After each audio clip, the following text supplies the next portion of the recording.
Hi, I'm Phil Crispo, professional chef and culinary instructor. Today I'm going to show you how to make a tomato and camembert cheese tart. To make the camembert cheese and tomato tart, we need some small tomatoes. This is grape tomatoes. I find that they're stronger in flavor. But if tomatoes are in season, then you can use the larger ones. Just remove some of the excess liquid and some of the seeds. I have some freshly chopped parsley, some sliced camembert cheese. I'm going to sort of make it a little bit more involved, so I'm going to put in some Pinot Noir salt, but any salt would work, but I like to use the flavored salts, some freshly ground pepper, and a little drizzle of olive oil to finish. I'm going to put the tart on top of a base that's already been cooked. This is a puff pastry base which has been cooked with a little bit of weight on the top, so it doesn't rise all the way up, but it still remains very crisp and is cooked throughout. So you want a nice dark color on it and cooked throughout.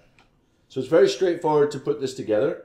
First thing is to do is to take your tomatoes and your cheese. Have a little spoon here. I'm just going to alternate just some pieces of tomato on here on the pastry base.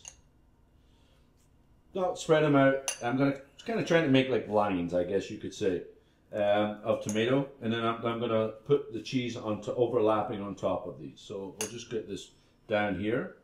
You can go off to the edge if you want, but watch it don't fall off. This is going to go into a hot oven, and you could do it under a broiler, but you got to be careful with the broiler and pastry don't work that well together.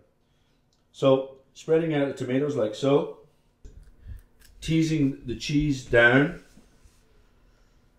onto the tomatoes, and I'm moving the tomatoes slightly so I get some piece of cheese, some piece of tomato, and piece of cheese. Now before I go in, I know you should put parsley and fresh herbs on at the end, but I like to have them baked in a little bit. So I'm going to put some on the top here also, like this already. Before it goes in the oven, I'll keep some for later afterwards. And then the Pinot Noir salt, as you can see, it's nice and purple and it has a nice flavor of wine, which is going to go really well with that cheese. So I sprinkle this Pinot Noir salt on the top here like this. And you can finish with more salt if you want. And of course, dynamite, some great cracked black pepper, a couple of turns on there like that. This is a very simple preparation. And then we're going to pop this into the oven. We're going to put it in about a 400-degree oven to get that cheese to melt very quickly. But we don't want to cook the pastry any further. I'm Philip Crispo, professional chef, culinary instructor. I hope you enjoyed making the camembert cheese and tomato tart.